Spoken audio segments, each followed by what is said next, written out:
be screaming, stay, baby, please don't go.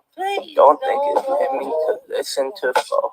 It's so different from the distance we roam into zones where nothing get heard anymore. I just wish I was home when I step through front door. Instead I'm alone and completely unsure. And even though you're screaming out with the best of intentions, I don't get it. Why do you always gotta ask me to stay?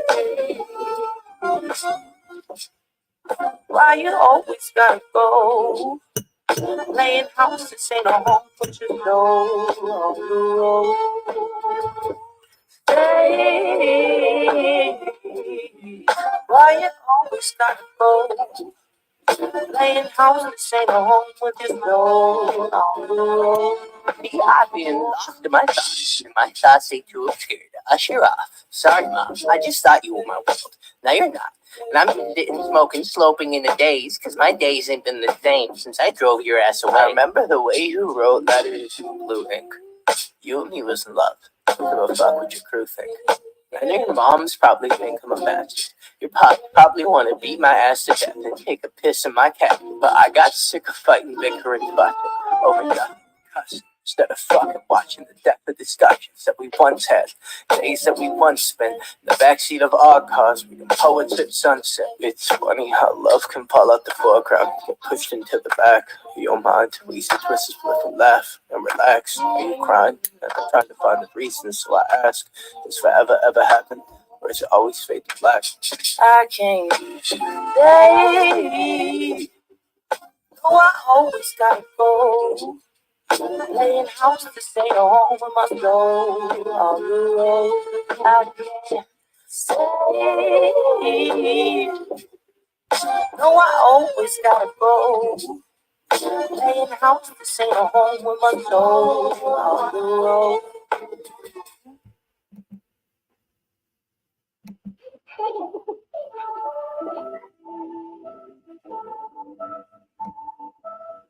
I wish I had the same delusion that I did when I was 2 and didn't think that I could ruin anything at all. I could never fall. I wish I had that same conviction, convinced I never needed fixing.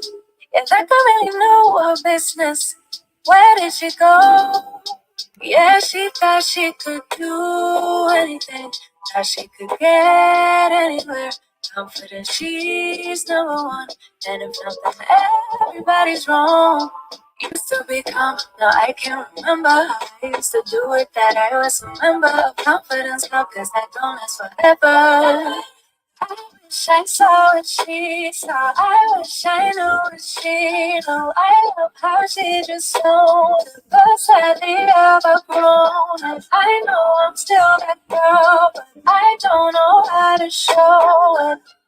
Like she knew, like she knew. Wasn't really ready, no, I had to grow. But it's so heavy and I'm feeling low. Unlearning all that was wrong for me. And I wish somebody would've hit it, should've won. I made it, but I kept ignoring. Didn't wanna have to face it, but if I was gonna bring me home. Yeah, she thought she could do anything, she could get anywhere. Confident she's number one, and if nothing, everybody's wrong. Used to be calm, now I can't remember how I used to do it. That I was a member of confidence, cause that don't last forever. I wish I saw what she saw. I wish I knew what she knew. I love how she just knew that she overgrown. And I know I'm still the girl, but I don't know how to show. She knows. Like she knows. It's like sitting in a boat, wondering if it is going to float. Now that our paths are one thing, is there anything that she just know? She better get it, and I'm glad you just helped me. Baby, every single word, so tell me every single word. All right. Give me a second here. Let me get that down. All right, you know how it goes. I ain't got the money. Please don't come for me because, as you all know, this has been reported before me. Go for them. They the ones with the money. Let's begin. Let's get it. Green light. Green light, let's get it. I'm cheap, I'm in it. Check score, I'm winning. Green light, let's get it. I just win. Win. I'm on 10. Ooh, give me a second. All right, before we even start anything, because I don't even want that to begin. Hey, what's up? How y'all doing? Hey, Terry. I had to check something because apparently one of the programs I was using After Effects so I can get my ready. I did the recording for the deep dive, so I'm just getting everything sorted, and I guess I just used too much memory. So if I'm kind of janky, so sorry. I'll have to literally restart the computer, and I had already restarted it earlier, so that kind of irritates me. But before I begin, as always, and Hello. all right, so you know how we do. We're gonna go get into the newest tea that's been on the streets, and then we're gonna check out some actual news. It's a strange group of stories. Oh, thank you. I'm out here near the water. Honestly, I didn't know what to do because I tried to do a submarine view and I was stuck in the ocean, so I had to go somewhere else. Let me switch over. So here we go. Hope this works. And then the smoke got me.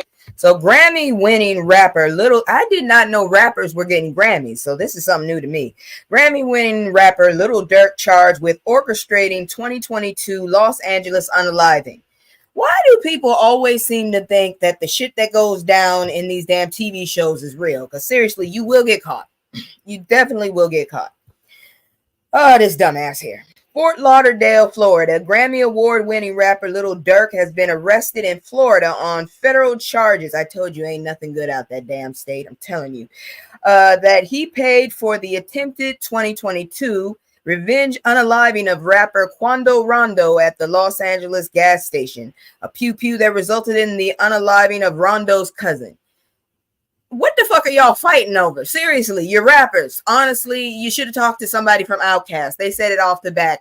Motherfuckers is not living like they are supposed to be, okay? They said it. Every damn CD we used to buy from them, they only got a little piece. So I don't understand what the whole purpose of getting into this industry and trying to literally...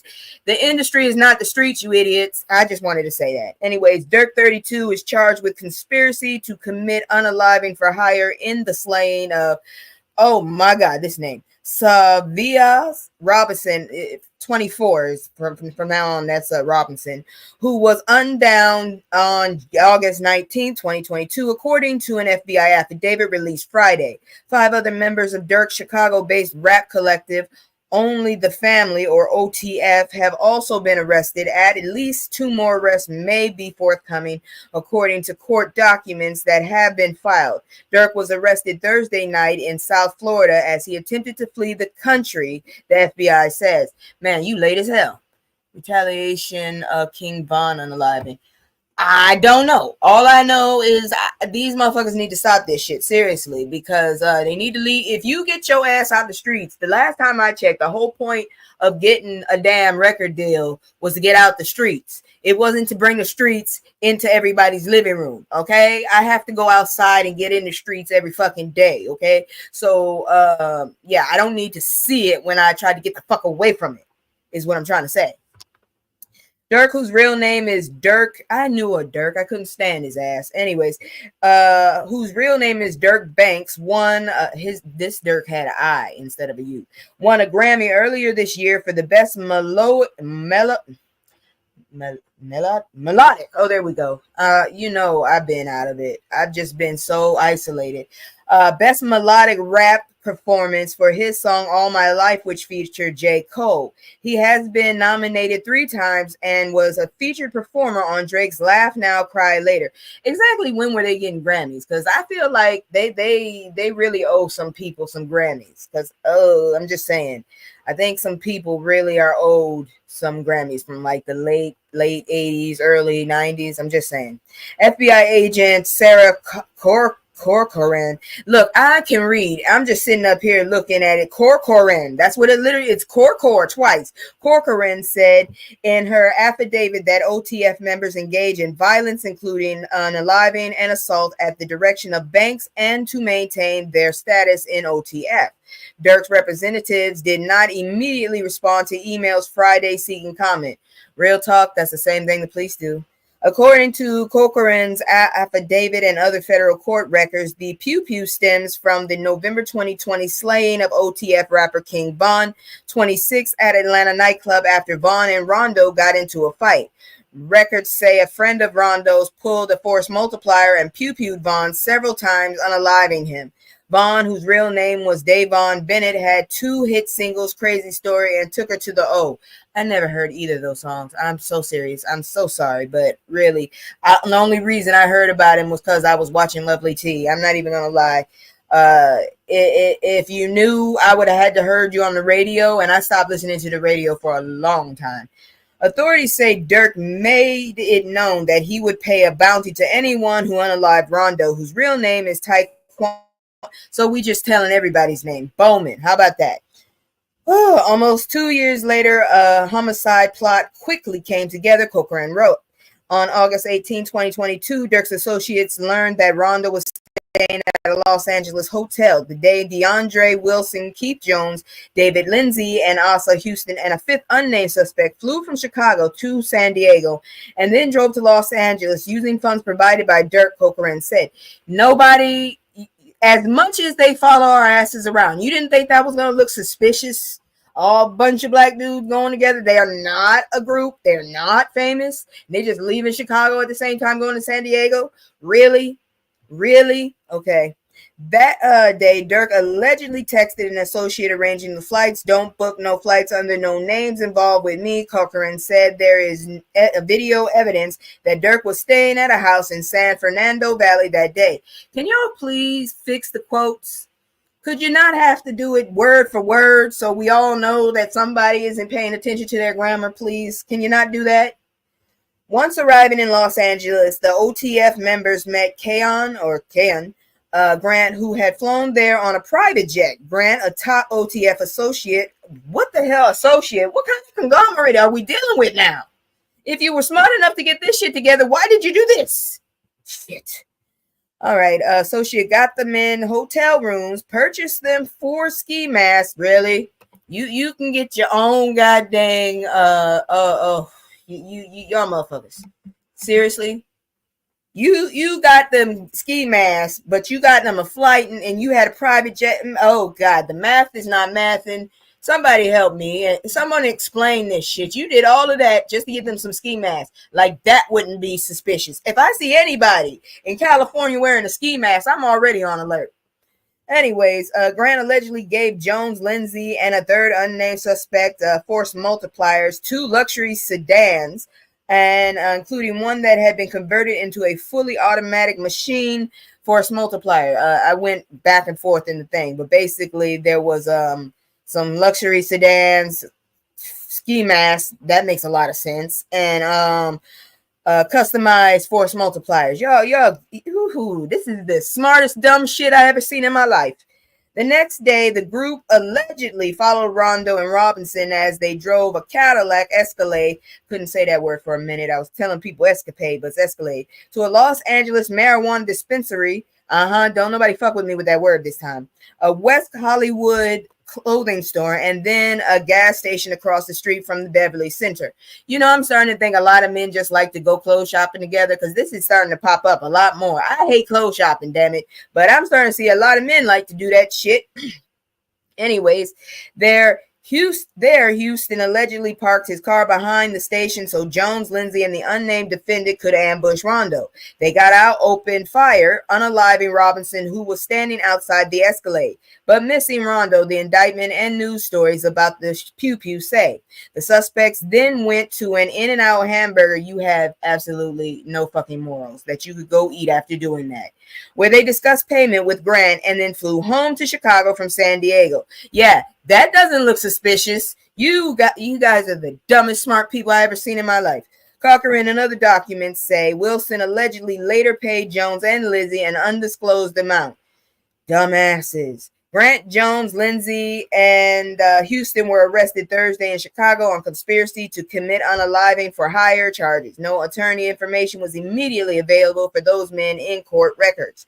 After their arrest, Corcoran's wrote, Durk booked 2 flights from South Florida airports, one to Dubai and one to Switzerland. He then booked a private flight to Italy, but was arrested in Miami before he could aboard the flight. You dumbass, you should have been in the other country before the shit went down. You guys are the dumbest, smartest criminals I ever seen in my life. Good grief, y'all stupid. Durk and other defendants are being held pending their transfer to Los Angeles. In 2019, Durk and King Von were charged in Atlanta with a drive-by pew-pew that left a man wounded in the leg. Prosecutors dropped the case against Durk in 2022, 2 years after Von's slaying. Durk had denied his involvement. You're an idiot to continue this shit. In 2014, Durk pleaded guilty to felony aggravated unlawful use of a weapon and felony possessions of a firearm after he was seen carrying a force multiplier on a Chicago street. Are you kidding me? That's like the fucking uniform. I just didn't know what to do when I first saw skinny jeans being sagged. That shit was stupid. He was spared jail time. Durk had recently been honored by 2 villages in Chicago's western suburbs as they announced their collaboration with his charity, Neighborhood Heroes Foundation. Yes, if you didn't know, Chicago does have villages because I was staying in one, Maywood, with an uncle at that time, God rest his soul, and I was shocked. It was a village. Didn't look like a village to me. Shit, there was a damn White Castle right up the street. This partnership and collaboration will bring resources and mentoring opportunities to youth in our community, Andre Harvey, mayor of Bellwood, 14 miles west of Chicago, said on the village's Facebook page last week. On Friday, Katrina Thompson, the mayor of nearby Broadview, announced she had severed ties to the Neighborhood Heroes and had withdrawn the honorary key to the village given to Durk. Did you really need to do that? I'm just saying, I've been in those areas. Y'all could use the help. While acknowledging that Durk and other suspects are presumed innocent, village residents have an even higher moral and ethics standards of behavior, and our public partners must also reflect the same uncompromising standards, Thompson wrote on the village's Facebook page. I got respect for it, but I'm just saying. As mayor, protecting Broadview's interest and upholding the values of residents is a job number one. A telephone message seeking comment from Harvey, Bellwood's mayor, was left at his office. So apparently he didn't respond. I don't know what to tell you. I think it's fucked up that it happened, and I think y'all the dumbest damn criminals, the dumbest smart people I've ever seen in my life. And if you don't understand that, you need to read that story again and then hit yourself, because you ain't that damn smart either if you don't get what I'm trying to say. But anyways, now a little palate cleanser, because you already know we about to get into some stupid shit. It's not a whole lot of shit tonight, but it's some stupid shit. So let's go check out my commercial. And like I always say, if you like what I'm doing, if you're getting something out of it, please hit the like button, subscribe. Once I get enough people, I would love to have like a weekly panel on just people around my age, the ex-millennials, whatever the hell you want to call us. The old ass millennials or the young ass Xers, whatever the hell you want to call us. I would love to have a damn meeting with and basically bridge some of the generations on conversations, serious ones. But anyways, that's neither here nor there right now. Here's my commercial. It's just me and the fam. It's just me and the fam. It's just me and the fam. It's just me and the. It's just me and the fam. Yeah. It's just me and the fam. See my little Tay, that's my girl, that's my mascot. Little ones go for hours and some hours till we pass out. Stay inside the house, turned up with the racks out. Stay inside the house. All right, y'all. I really do want to have the background. Anyways, y'all, questions surround unaliving of man pew-pewed while sitting in car. So, yeah, you can't do anything without getting your ass in trouble. Thank you very much. Okay, so this was reported on the 25th, 2 days ago. I told you it's not a whole lot of fuckery, but there's some fuckery. Questions surround the unaliving of a 60-year-old man who was fatally pew-pewed while sitting in a parked car in Texas. According to reports, police said Patrick Morgan and another person were getting food from Lulu's Lounge just before his death. Morgan stayed in the car while the other person retrieved the food. While he was getting food, someone or some people pew-pewed and unalived the passenger still sitting inside the vehicle. When the driver came back to the vehicle, there were gunshots through the window and the passenger there was unalived. Officer Bradley Perez, spokesperson for the Fort Worth Police Department, said. Morgan's wife said her husband unalived while waiting for his favorite food, catfish. I know a lot of people who like catfish. She described her late husband as a gentle husband, father, son, neighbor, co-worker, brother, and friend that never caused or participated in confusion or drama. Donald Thomas, owner of Lulu's Lounge, clarified that the incident did not occur at his business. Police said the pew-pewing unfolded at the intersection of Miller Avenue and Richardson Street. It did not happen at Lulu's Lounge, not on the parking lot, not inside the building, he said. No arrests have been made in the pew-pew. Right now, we still don't know why that happened. We don't know if it was targeted, hit, or just a random drive-by or a walk-by. We're not certain yet, Perez said. Where the hell are all the damn cameras? Y'all got cameras everywhere, but apparently here. It's too early to tell as far as what was the MO, the motive behind this. Why did this occur? Did they know each other? They didn't. Did they not? So y'all don't have no answers. Why would you report this shit? But real talk, so now we got gangbanging grandparents. Is that what you telling me? Grandparents are just, going around, just doing these little walker-bys now? What the hell am I supposed to do with that? Like I can't even help an old lady across the street no more is what you telling me? I might get got? Ah, hell no. I'm serious. This shit ain't right. This is not right at all. But again, that's neither here nor there. You know how we go. The bullshit is the bullshit. And here goes somebody telling us shit we already fucking know, but he just want to be seen. So let's look at it. Chris Cuomo, you remember Mayor Touchy's brother? Yeah. He suggested Harris isn't a godsend or the black female Jesus. Who the hell said she was? See, this is why I said sometimes people just be doing too much. Nobody asked this dude for his opinion. He done been banned from his old job, apparently. Now he want to be in everybody's face. And he just had to say something that didn't need to be said. I think we all freaking understand that we're fucked either way it goes. And at this point, it's a survival move. Ex-CNN star Chris Cuomo gave his candid thoughts on Vice President Kamala Harris, suggesting that she is not a godsend or the black female Jesus.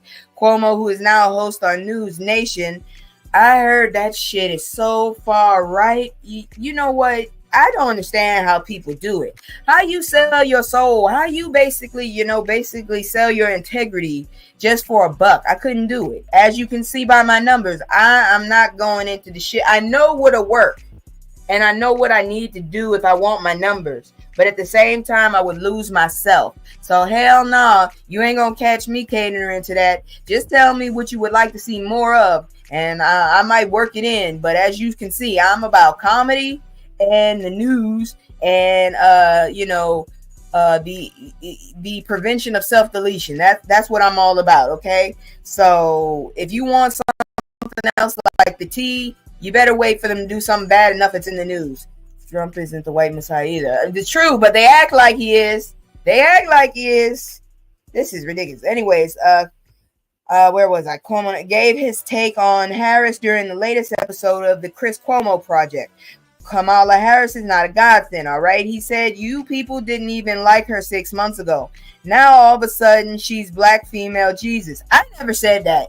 I never said I liked her ass. I said I'm going to vote for the best survival choice. And the best survival choice is her, because this dumbass is sitting up here wishing he was freaking Hitler, or allegedly he feels like he should have hired motherfuckers like Hitler used to do, okay? So anybody doing that shit, yeah, I'm going for your opposition. Because the enemy of my enemy is my friend. So as I said before, I'm doing a damn survival vote. Y'all can miss me with this bullshit talking about she ain't the black. I ain't never said she was a godsend. Never in my life. I know damn well I don't trust nobody in fucking government. Shit. But I'm going with the best chance survival. Where was I? Let's see here now. Now all of a sudden, no, the way Obama was Black Jesus. Never said he was Black Jesus. I tell you right now, when he first ran, I thought somebody was gonna pew pew him. I voted for fucking Hillary because I'd rather her get it in the ass than him. Anyways, and let me tell you something. He had a lot more going for him than Kamala Harris does, and not just as first go, but his type of campaigning, his type of persuasion, his charisma. He was imbued with things that she is not, and I don't mean that as a criticism. It's just a point of comparison. No, that's a criticism. That's definitely a criticism. I don't know what the hell you think is a criticism, but no, that right there is not a comparison. You just criticized the shit out of her, and you basically kissed up to Obama. So what the hell? Make it make sense. The News Nation host echoed a popular GOP talking point that Harris didn't earn her presidential nomination after President Joe Biden dropped out of the race. There is an underlying feeling that she didn't get this the right way. She may not have won a primary. They had to endorse her. You know that, right?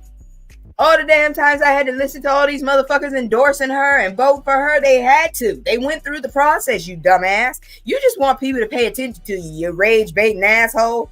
Cuomo then urged Democrats to not hide their criticism of Harris. We haven't. The idea of don't say anything bad about her because Trump, I don't buy that, he said. I don't buy that, and it's not how you get to a better place. It's a relative assessment. She has negatives. So does he. Yeah, he is. And I'm just trying to figure out where the fuck it's coming from, because stupid your ass was left wing at one point.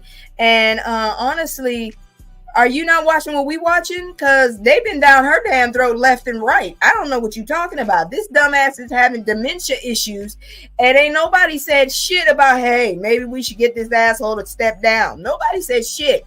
This motherfucker spent 10 minutes talking about Arnold Palmer's peen. And ain't nobody asked, maybe this motherfucker need to walk off. Okay? He looked at the sun. How many of y'all remember back in the day when people told you don't look at the sun, you go blind? We have a fucking picture of this motherfucker looking at the sun. Really look fucking chemical bacteria and shit. Not realizing that some bacteria in our body is needed. He wanted to put that down our body, but yet nobody has suggested his ass step down. Nobody's done that. And now here y'all saying she didn't earn it. Was she not a DEA? She been a lawyer most of her damn career. If we just had a criminal, can we get a lawyer? Shit. Anyways, we're gonna keep moving on, because like I said, it's fuckery and shit. But like I said, once all this voting shit is over, I think I'm gonna be like, whoo, news is probably gonna go really far down, because this shit, it's like fuck.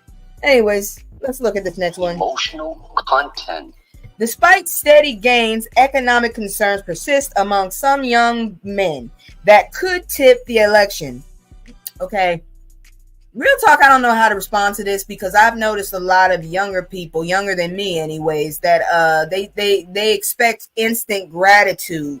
Like, I remember back in the day, you had to get a job, and sometimes you had a check in the hole, which means you had to stretch for 3 weeks, not 2 weeks. You had to stretch for 3 weeks before you got paid. And these motherfuckers just expecting their asses to get paid that coming Friday. I just don't get it. And with some money, please. I hate that hairstyle. I really do. And that's just me. It just doesn't look like you combed your fucking hair. I'm telling you. No, motherfuckers didn't force us to get afros, okay?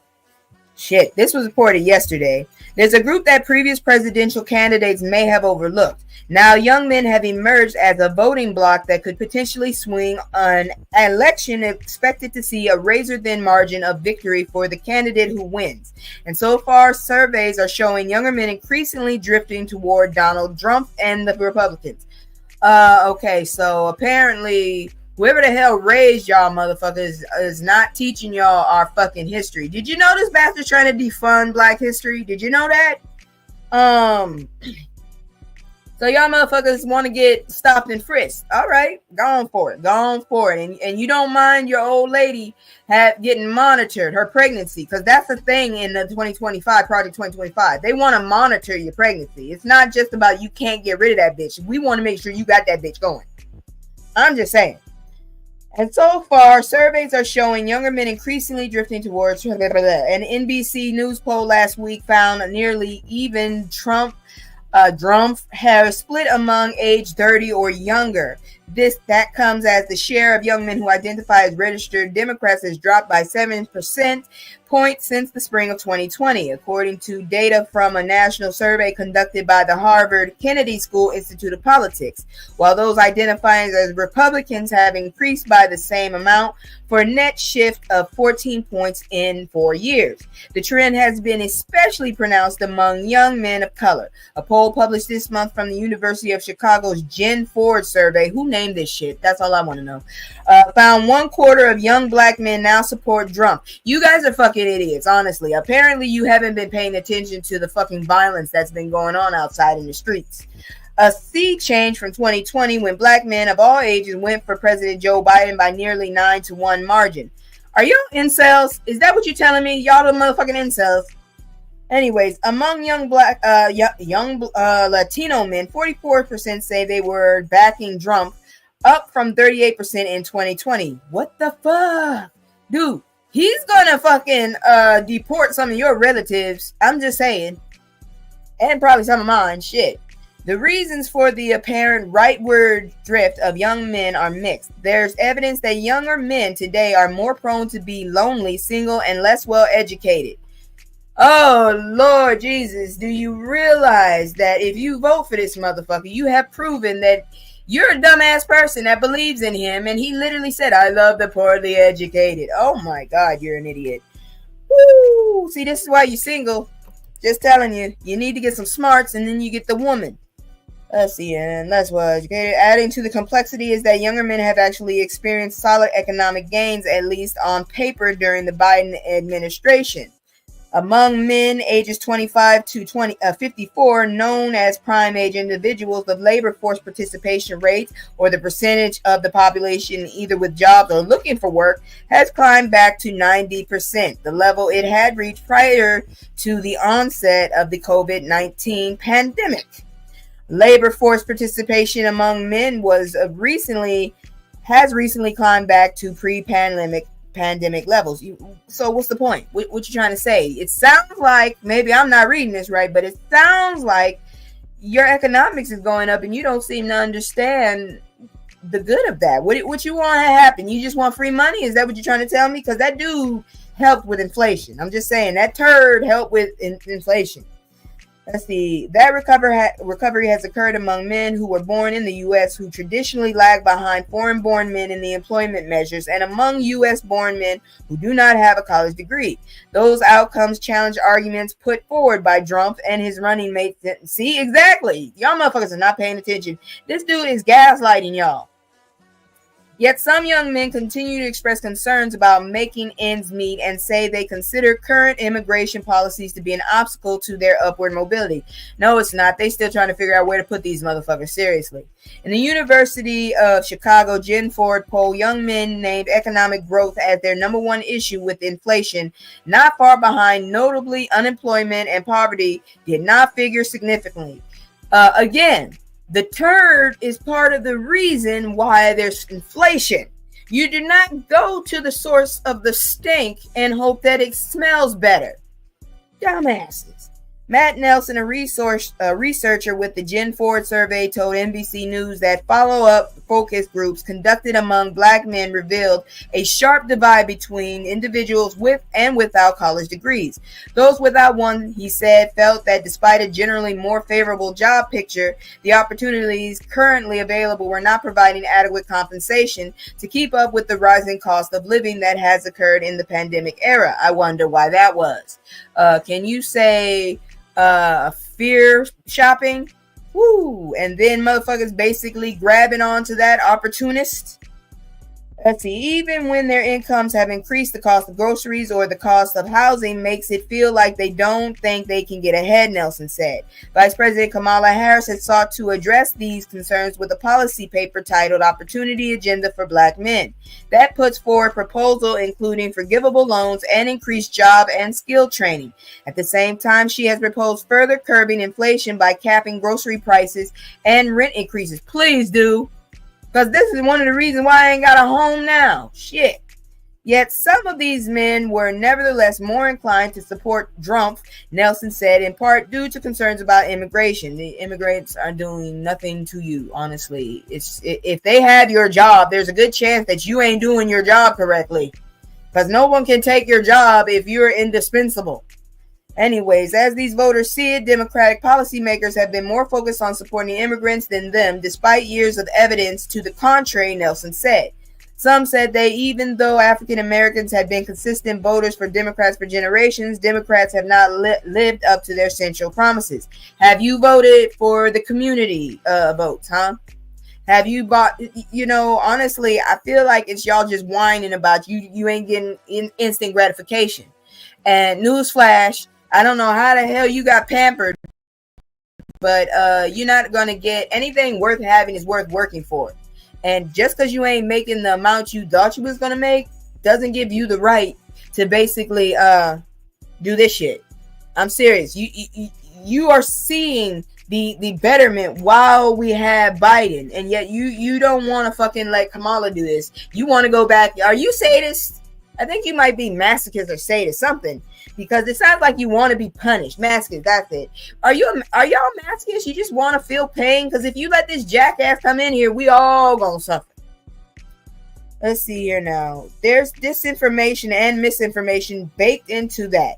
But that makes Trump appealing to young men, and Trump has emphasized the economy and immigration, Nelson said. This perception is grounded in the growing divide between voters with and without college degrees. Possessing a bachelor's degree continues to correlate with a more positive outlook on the economy and country as a whole, and thus greater support for Harris. In the New York Times' most recent survey, 34% of the respondents with bachelor's degrees said that the U.S. was on the right track. Just 24% of respondents who do not have bachelor's degrees say so. For those without degrees, their perception that there's a lack of good-paying jobs that don't require higher education, Nelson said. Oh, Lord, so it's the dumbasses. Okay. What they're thinking about are opportunities in the workforce where they can make a decent living wage without having gone to a 4-year university.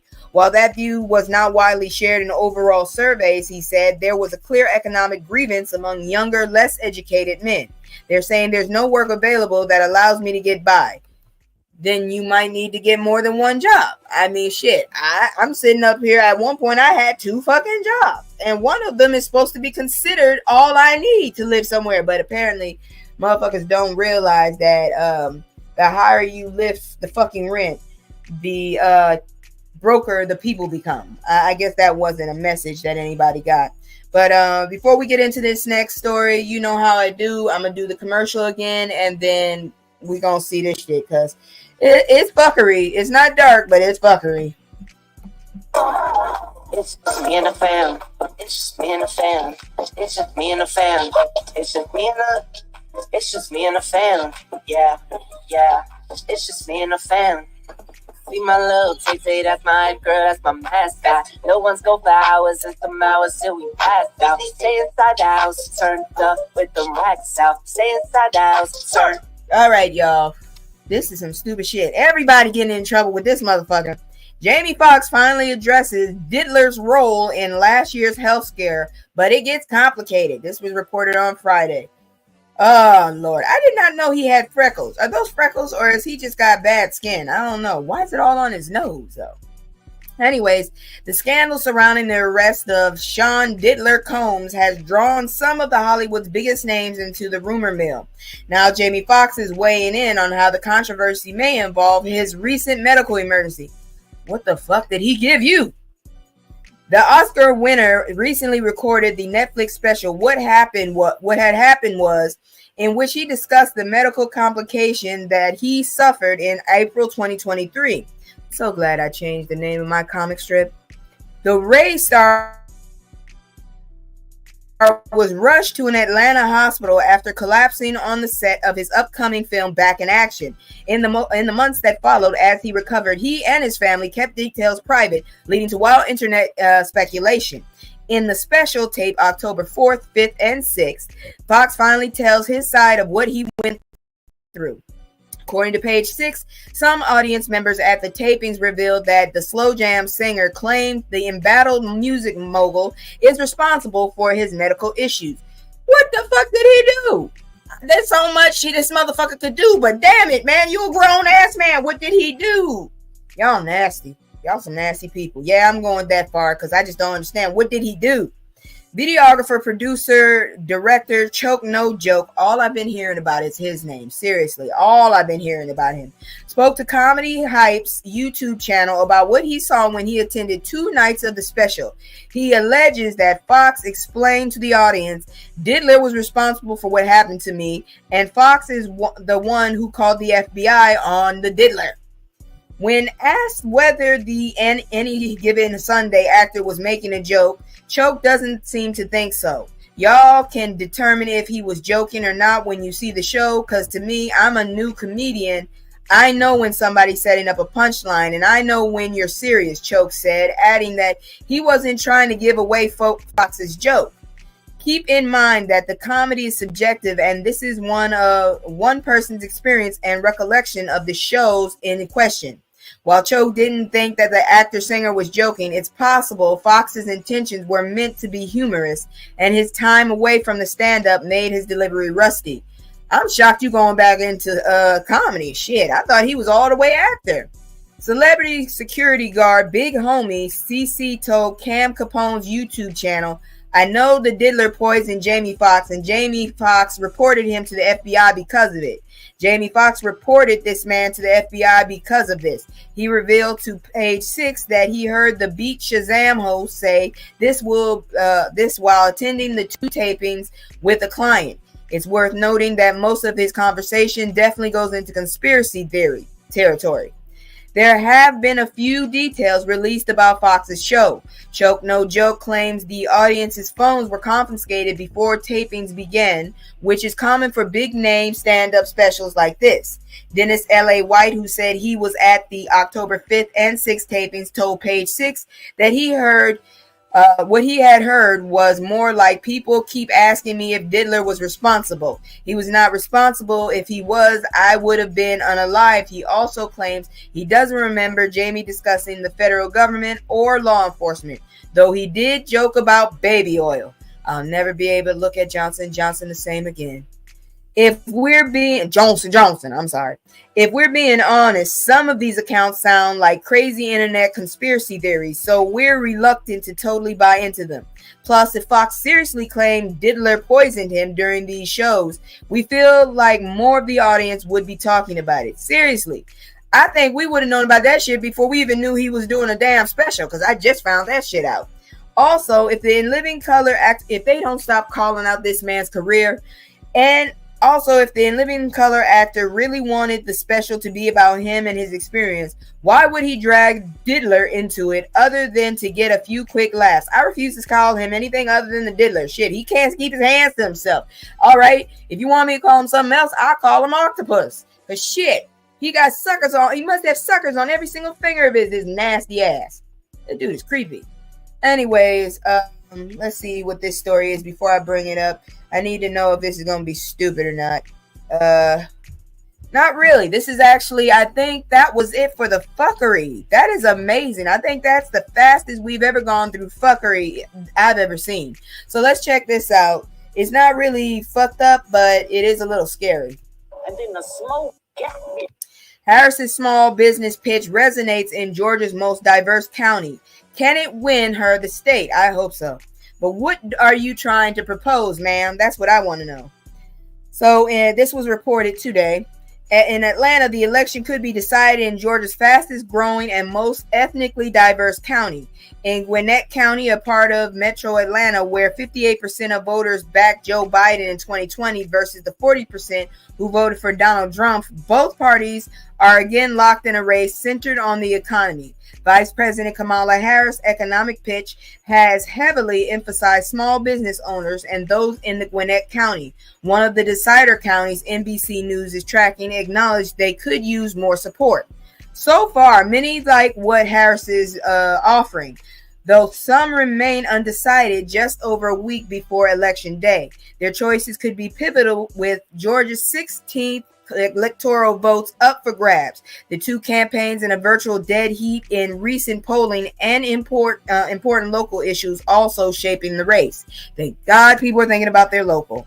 Roberto Carrero, who owned Beto's Tacos in Suwannee, I hope that's Suwannee, said Harris's proposal to allow up to $50,000 in tax reduction for startup expenses would be great for a lot of people like me. Carrera, who was born in Mexico, opened his first Beto's in 2019 and expanded during the pandemic. He now operates 4 locations in the Atlanta area. Higher costs for produce like avocados have dented his margins, and sales are down about 20% this year, he said, which makes it harder to access credit. We need help so we can have more money and we can buy in bulk and gain more power to compete with bigger franchises, Carrera said. But so far, he still hasn't decided which presidential candidate to back. Sir, if that bastard gets in, you might not be in this country anymore. I'm telling you, he's trying to pull back shit that happened before half of us was born. While both campaigns have blitzed Georgia, Harris will need to run up the tally in and around the heavily Democratic state capital, whose metro area spans 29 counties. To blunt her Republican opponent's rural appeal, she commands 75% support in metro Atlanta, compared with Trump's 22%, while the two were neck and neck at 49% statewide in a recent Marist poll. Where are these polls coming from? And which ones are paid so they can call me? Shit. Of likely voters with a roughly 4% margin of error. If you have a strong, robust economic development plan that supports small businesses, you have a real opportunity to get more than just the average vote, said Fred Hicks, a Georgia-based political strategist who worked on the Democratic Senator Raphael Warnock's narrow 2021 win. That could create the kind of cushion that she wants going into Election Day, he said. Look, I actually kind of like her snapbacks because I am so sick of Trump and his bitchy ways. He acts like a whole little ass, whiny ass rich bitch. Gwinnett County could offer a test of both campaign appeals to voters of color and immigrants, especially on issues that matter to business owners. Look, if you don't know who to vote for and your ass is an immigrant, after all the bullshit that damn turd has said about them people in Ohio, you need your ass whooped. I'm just gonna tell you off the bat. This motherfucker is taking shit back. You will be back in the country you tried to get away from. I'm telling you. The county is exceptionally diverse, with no single ethnic group comprising more than a third of the residents, according to 2020 census data. That's if they open their doors. The motherfuckers don't be liking open doors. It's also a cauldron of the commercial activity. 4 Atlanta area counties were among the top 10 nationwide for new business growth from 2019 to 2023, with Gwinnett at number 7. An analysis of federal data by the Center for American Progress, a left-leaning think tank, found in March. When you have a substantially higher percentage of an immigrant population, you do have a lot of business creation activity, said Jerry Parrish, chief economic and the Metro Chamber, an area business group. Folks find a place to live and they find people like them. They've managed to create a lot of jobs and a lot of opportunities up there. Trump has been working to convince his supporters that many immigrants are economic drags, and those were here without authorization should be detained in camps and deported by millions. Sir, with your background and your DNA, I don't think you should ever say the word camp. How dare you try to put people in camps? We all know what kind of camp you're talking about. At a rally last week in Duluth, a suburb in Gwinnett, he blamed Harris and Biden for the unaliving of Laken Riley, a 22-year-old nursing student on the University of Georgia campus. A 26-year-old Venezuelan migrant who had entered the U.S. illegally was indicted multiple charges for the crime. She resettled these people into your communities all over America, and they're the roughest people, Trump told the crowd of Harris. When the hell did she do this? I don't remember her ever being over this shit. And if she was, well, shit, she wasn't moving people. I can promise you that. Carrera said he tries to ignore Trump's rhetoric about immigrants, which has ranged from lies about Haitians eating pets to language used by white supremacists, such as remarks describing migrants as animals who had invaded or infected communities, are poisoning the blood of our country, or possess bad genes. I promise you, if everybody of color left this fucking country right now, you jackasses wouldn't do shit but run this motherfucker into the ground. This would be a wasteland. I promise you. You need our diversity, because we wouldn't be this damn diverse, this damn trendy without people of diversity. Miss me with the bullshit. The Trump campaign has said that these comments were directed only at violent criminals or those who entered the U.S. illegally and rely on social services. This country has been built by immigrants, said Carrera, adding that at least half of his employees are foreign born. Trump, you only one damn, your father was an immigrant, motherfucker. Do you realize that? Your name is really Trump. Your ass is from Germany. There's a lot of people that work here from everywhere around the world. I just keep it moving forward and focus on my business, make sure I do right by people. Black men are also key to Gwynnett's diverse business community, and the Harris campaign has been working on to counter Trump's inroads with the demographic. This month, she rolled out proposals including $1 million forgivable $20,000 loans to black entrepreneurs, not just black men, okay, ladies? And reforming tax laws to incentivize employee ownership and profit-sharing plans. I like your hair, sir. Ron Tyler Jr., who owns Duluth-based entertainment companies Tyler Studios and Payas Productions, said these ideas could help blunt higher costs. Running a production company requires a capital, and a loan like that could be a game changer for scaling operations, purchasing better equipment, and expanding our reach, said Tyler, who has benefited from generous Georgia tax incentives that have helped turn Atlanta into a production hotbed for the likes of Disney and Netflix. This country has been Look, it's been built on a lot of people, real talk, because we really needed a lot of those railroads, and Chinese people did that. A lot of the daggone agricultural work has been done by sharecroppers that still exist. A lot of people have put their hands and feet, and I'm not going to deny, because I know if not for, the melanated, the very beginning of us, a lot of this shit wouldn't be possible. But it took every single color to get this country to where it needs to be. So these motherfuckers right here, I'm telling you, if we all fucking left, they would not be anywhere. They would probably turn this shit into the worst fucking damn dystopia ever. Oh, Lord. But anyways, a campaign spokesperson said Harris has focused on issues prioritized by black voters, citing recent interviews with Charlemagne, journalist Roland Martin, and the Shade Room podcast. All of those are drama-filled.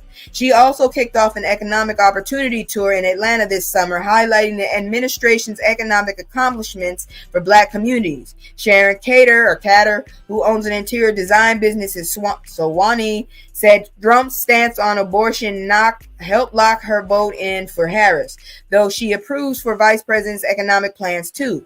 Catters mentioned 2 high-profile unalivings of pregnant women in Georgia following the state's 6-week abortion ban, and said that a family member nearly unalived from preeclampsia pregnancy complication this summer.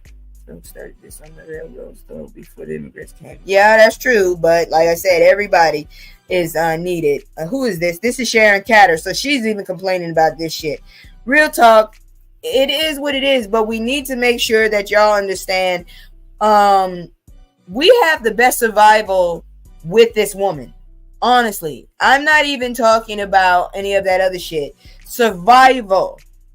It would be nice if she uplifted a lot of us, but survival in general is what we need to be focusing on. Because this bastard, if he gets back into office, we go into 1850, and I can't do that shit. I got to go. I've already been looking at South America. My mother seems to be a little on the line. I'm sure I can figure out a way. I ain't got a whole bunch of money, but I'm pretty sure we could live pretty good for a few years on what I do got.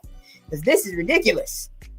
Whew, but anyways, let's look on because there's more shit. Why don't they ever work? Black woman sues bank after white manager allegedly refused to cash check. I'm so sick of y'all. Y'all get on my nerves. This is some of that fuckery, but the fact that she's suing, that's why I put it here. Black woman in Michigan is suing PNC Bank after employees allegedly refused to cash her check without explanation. According to Atlanta Black Star, I don't know how that damn newspaper be getting up there.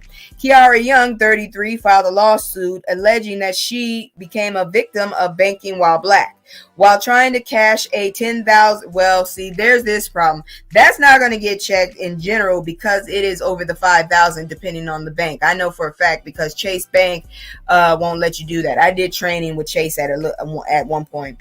Let's see here now. PNC Bank branch in Common Township. Young said she had received a check from a local car dealership that had an account with PNC Bank after selling her Cadillac CTX on May 24th, 2023. I'm sorry.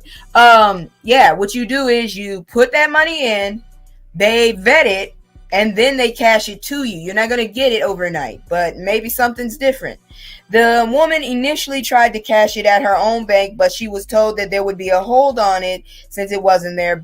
Truthfully, it's going to be a hold on anything because it's over $5,000.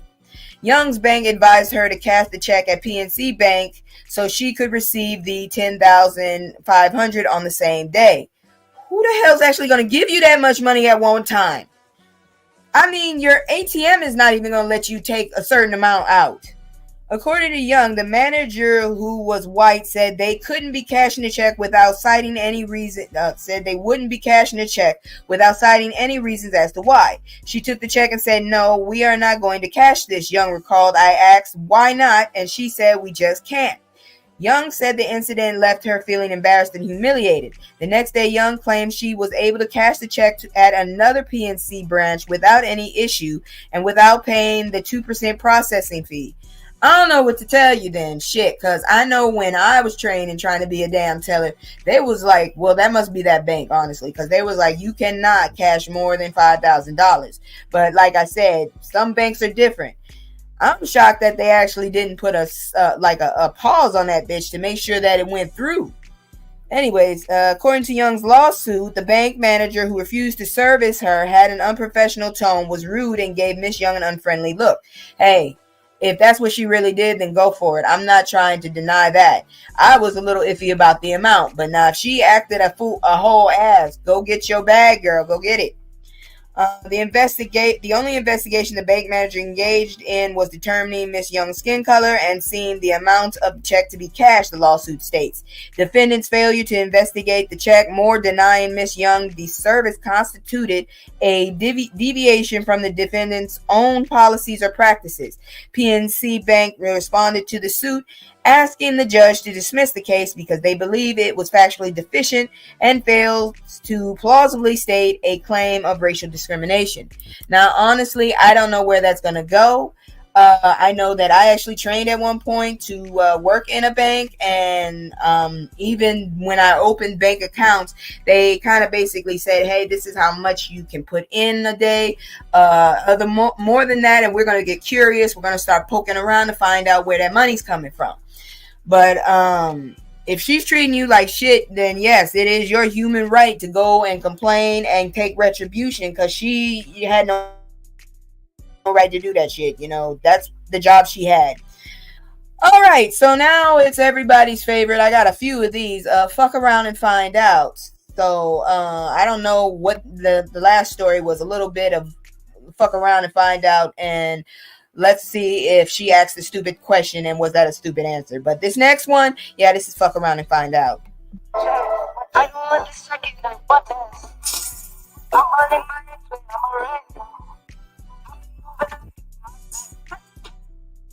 Honestly, this just tells me your ass is scary as fuck. And I'm gonna say scary because I feel like that's one of those country things that my family says. Your ass is just very, very cowardly, in other words, because seriously, you thought you thought that keys was a force multiplier. You know, that shit. Yeah. That shit right there. You know, the thing that you shake in front of a puppy or a baby or something to get their attention. Yeah, that right there. Okay, so this was reported 2 days ago. Dude, you don't even really look white. You look like you're mixed, or maybe you're drunk. I don't know, but I don't understand what the fuck. Anyways, white. Oh no, this is the guy that got. Yeah, I knew it. I knew he wasn't white. He didn't look white. This is the guy that got pew-pewed. A white former Ohio police officer mistakenly pew-pewed and unalived Andre Hill as the black man was emerging from a garage nearly 4 years ago because he saw a flash of light from keys in Hill's hand and thought he was about to be pew-pewed, the officer's attorney said Thursday during opening statements of this trial. You are a fucking idiot and a liar, in my opinion. Officer Adam Coy, who served nearly 20 years with the Columbus Police Force, is charged with unaliving, reckless homicide, and felonious assault in connection with the pew-pew and could face up to life in prison if convicted. Why the hell is it just him? You know how many other people deserved? Oh, I'm just glad that they caught this shit so well they had to fire him. He was fired after December 2020 pewing and has pled not guilty. You got fired, so apparently they ain't willing to go to bat for you. Hill, 47, was not holding a force multiplier or armed, but instead held a cell phone in one hand and keys in another, investigators found. So, you trying to tell me black folks can't just get out their car? Is that what you're telling me? All right. That there was no weapon does not matter, defense attorney Caitlin Stevens told jurors. Police officers are allowed to be mistaken. Are they really? So their mistake causes someone's life, but that's okay. Their oopsie causes someone not to be here no more, but that's cool. Wait till it happens to your ass and see how you feel. Coy believed Hill was pointing a revolver at him and did what he was trained to do, Stevens said. Assistant Franklin County prosecutor Renee Amlin said Hill had followed the officer's commands and was never a threat to Coy. Y'all gotta miss me with this bullshit. It's obviously. Why are you going on the beat if you that scared? Police body camera footage showed Hill emerging from the garage of a friend's house holding a cell phone in his left hand, his right hand not visible seconds before he was fatally pew-pewed by Coy. About 10 minutes passed before officers at the scene began coming to aid Hill. 10 minutes! You set your ass up there for 10 minutes! He lay bleeding on the garage floor. He was pronounced unalived at the hospital. I hope this dumbass goes to jail a long time for unaliving this black man. He's going for possibly the life. This is ridiculous. What the fuck is wrong with you? Your ass. Most people will have keys and their phone when they get out of a car. And this man is a man.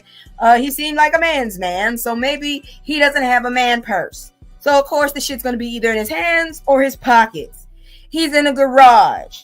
He didn't expect a fucking cop to be popping up outside a garage. Anyways. Weeks after the pew-pew, the mayor forced out the police chief amid a series of high-profile fatal police pewings of black men and children. Columbus later reached a $10 million settlement with Hill's family, the largest in the history of the city. The Columbus City Council also passed Andre's Law, which requires police officers to render immediate it's a damn shame when you got to put a damn rule like that out. Immediate medical attention to an injured suspect. Coy had gone to the neighborhood to investigate a resident's complaint about noise from a running vehicle when he first encountered Hill sitting in an SUV. So there's a good chance this wasn't even the dude you was looking for. The officer thought Hill, who said he was waiting to meet a friend, seemed suspicious and was trying to hide something. He's in a car! Stevens said soon after Hill walked to a house, knocked on the door before entering the garage. Coy lost sight of Hill and suspected he might be trying to break into the house. The officer's attorney said Coy and another officer who had just arrived then confronted Hill in the garage. Family and friends said Hill, a father and grandfather, was devoted to his family and was a skilled tradesman who dreamed after years of work as a chef and restaurant manager of one day owning his own restaurant. Well, not anymore because of these dumbasses. Coy had a lengthy history of complaints from residents with more than 36 filed against him since he joined the department in 2002. Can you tell me, please, how the fuck did this dude get past the first dozen that y'all kept him? According to his personnel file, a dozen of the complaints were for use of force, all but a few marked unfounded or not sustained. You know what my mom used to say? She used to say, ain't that the kettle calling the skillet black? Motherfuck. Yo ass is more of a harm than that poor man. You went straight to the negative. I'm so glad that they got their money, $10 million, and your ass might go to jail for life. Where the hell is that accomplice of yours, dumbass, that didn't listen? I know he had to think something because I'm pretty sure everybody in your fucking area knew your ass was an issue. I'm pretty sure that damn Blue Brotherhood knew your ass was an issue. They knew. And his dumb ass didn't think about, okay, it's him. Maybe I shouldn't do this. You dumb motherfuckers. But guess what? We moving on because now we about getting some good ass news. That's all I can say. I ain't got good ass news video yet, but we gonna get into some good ass news. So let's check this one out. I didn't smoke got me. Filmed by Genius Grant winner dives into the emotional journeys of Black fathers and sons. That is so good. I actually went into a program about that. Not really sure because it didn't help. It was not really fathers and sons. It was just the whole program was about, having more present fathers. So, yeah, I'm all for this. Okay, so this was reported on the 24th. Figuring out how to heal from intergenerational trauma is at the center of exhibiting forgiveness. A new autobiographical film by acclaimed artist Titus Kaphar, starring actor Andre Holland. Terrell is a successful artist modeled after Kaphar, who, despite having a loving wife, Aisha, played by Oscar nominee Andra Day, and doting son Jermaine, Daniel Michael Barrere, still suffers from childhood trauma he endured through his drug-addicted father, Laron.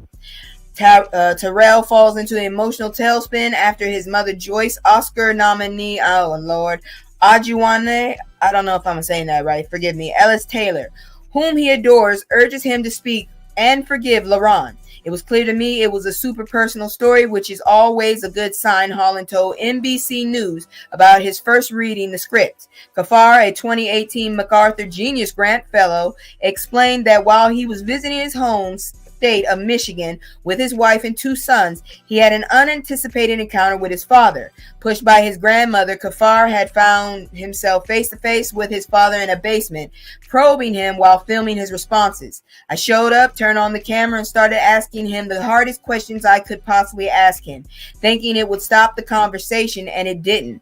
Kaphar said the interaction sparked this weird internal struggle, he said. Part of me didn't want to be there at all, and part of me was just enthralled by the understanding the history a little bit better. So I was just going through the struggle. That moment is one of several powerful exchanges in the film. While exhibiting forgiveness, recognizes how Terrell's success as an artist is rooted in the strong work ethic his father drilled into him. It doesn't forget the emotional toll it still takes on Terrell. I promise you, I wish I could have that conversation with my dad, but he shuts the fuck down like a little kid. So I'm a little jealous of this dude. Laron, played by stage actor John Earl Jelks, grew up with Jim Crow segregation and sees a strong work ethic as the survival mechanism he's passed on to his son. But those moments of young Terrell, portrayed by Ian Foreman, working like a grown man, clearly qualify as child A to the audience. Not in my family. That's Laron's drug addiction led to Joyce, Terrell's mother, being harmed still angers Terrell.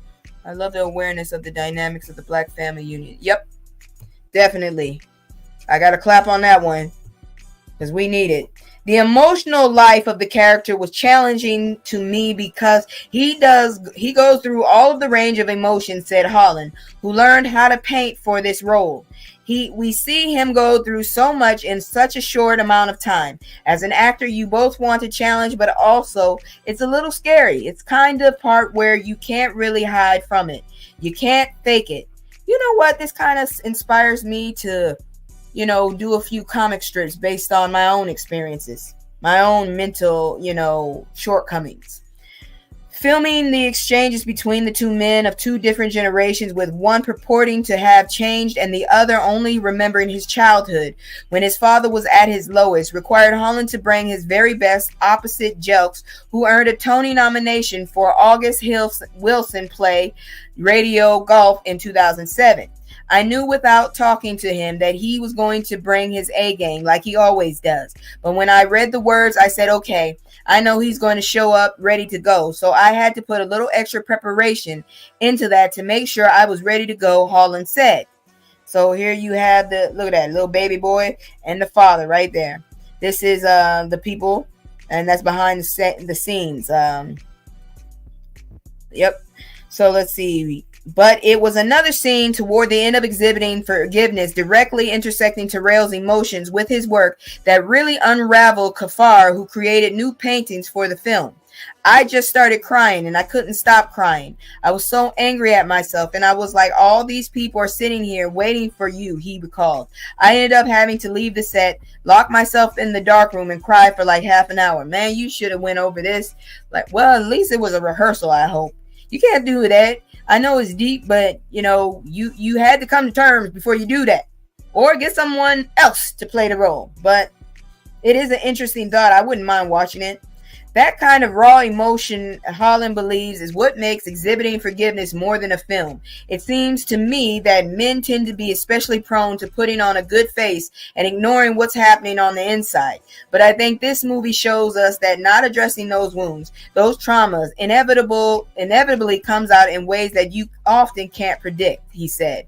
So the movie definitely is trying to deal with that. And I think that's one thing that people who have seen it take away from it. All right, so real talk, I ain't even gonna lie. My upbringing was very non-binary, and it wasn't meant to be, but we weren't even thinking non-binary. I'm just saying that's how I was raised. I was not raised to be frilly and, feminine. I was just raised to do work. I washed my mom's car. I mowed the lawn when we had grass. I also knew how to sew and cook. All of that. I could do both. I can work on both sides. My mom taught me that I needed to know how to change a damn tire. Damn it, if you give me enough time, I'll figure out how to fix anything if I can. So, yeah, my upbringing was non-binary, as you can say. But I am who I am, and I'm not going to sit up here and complain about it. But in that same vein, I can kind of understand how a person would feel wanting to actually sit down and talk to their caregiver and have a serious heart-to-heart and explain, the pain that they possibly brought that, is still there. For example, I feel like I definitely deserved more attention. I deserve more attention even now from my father. And, I tried to have that conversation, and dude shut down on me like a little baby. I was like, what the fuck? What do I do now? Did you serious? Okay. That's all I could do. So now I know I can't have that conversation. I can get a little closer with my mother on it, but it's still touch and go because this is a different generation. But anyways, on to some more good news, some more interesting news. Let's look at it. Emotional content. Meet Naomi Whitefield, oldest living person in America. Yeah, I've seen the stories. The oldest person was 115, but she passed. So this now is the oldest woman in America. And both of them are and were black. The one that recently passed was black, and this woman is black.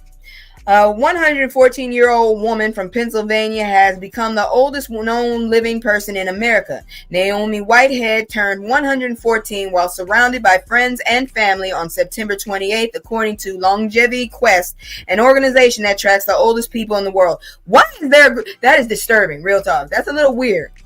Whitehead recently became the oldest living person in the U.S. after Elizabeth Francis, a 115-year-old Texas woman, unalived on Tuesday, October 22nd.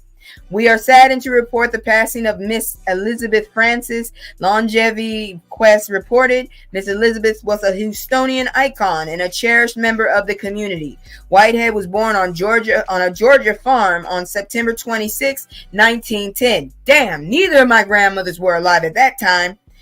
As a child, Whitehead would help her family pick cotton and tobacco. Washington said the farm had horses, which she remembers being afraid of them kicking her. Whitehead married her husband Sylvester Whitehead in 1930. The couple had 3 children, Parrish L., who unalived in 2011, Elbert and Sylvester, Whitehead's husband, unalived in the 1980s. She is seriously determined to outlive everyone, because I heard losing a child is the worst pain. According to the Longevity Quest, Whitehead is the 7th oldest person living in the world. Woo! She's either honorary or very blessed. Because I'm telling you, the more honorary people do not go away. Not one bit. Now I'm so glad this is not as dark as usual. But moving on into the educational, give me a moment, I gotta do that.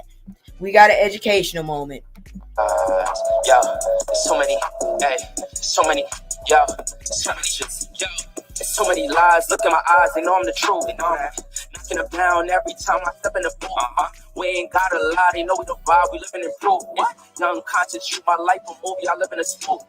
Ain't no sticking around, I'm on the move, I'm checking the news. It's only us two, so you know we copping that coke. We on the roof, smoking dope, look at the view. Used to chill on the stove, now we out here breaking the nose. Ain't shit. All right, so 1960 civil rights protester who staged historic sit-in finally have arrest records cleared. You know, that's a damn shame when it takes that damn long. That man looks so happy to finally have that off of him. This is Simon Bowie. Simon Bowie told his mother and grandmother he wasn't going to get in trouble back in 1960. Then the Black Benedict college student sat at a whites-only lunch counter in South Carolina and got himself arrested.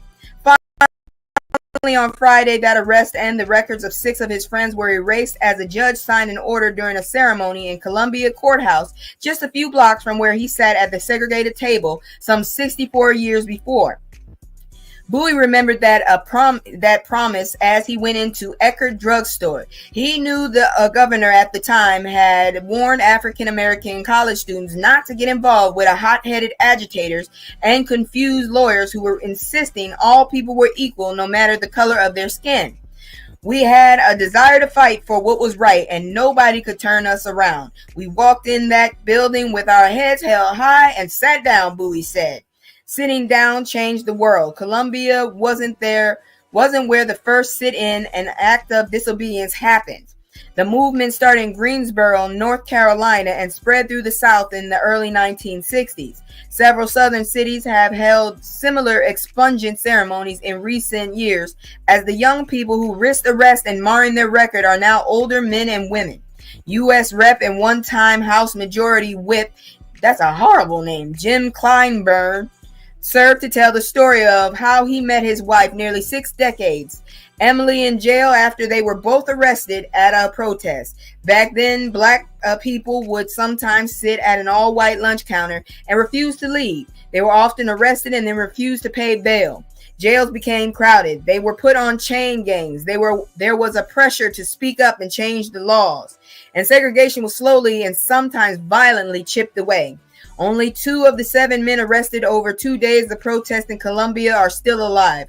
On Friday, Bowie and Charles Barr both walked slowly around the Richland County courtroom with canes. The other 5 men, David Carter, Johnny Clark, Richard Counts, Milton Green, and Talmadge Neal, have since died, so were represented at another table at the front of the courtroom by white roses.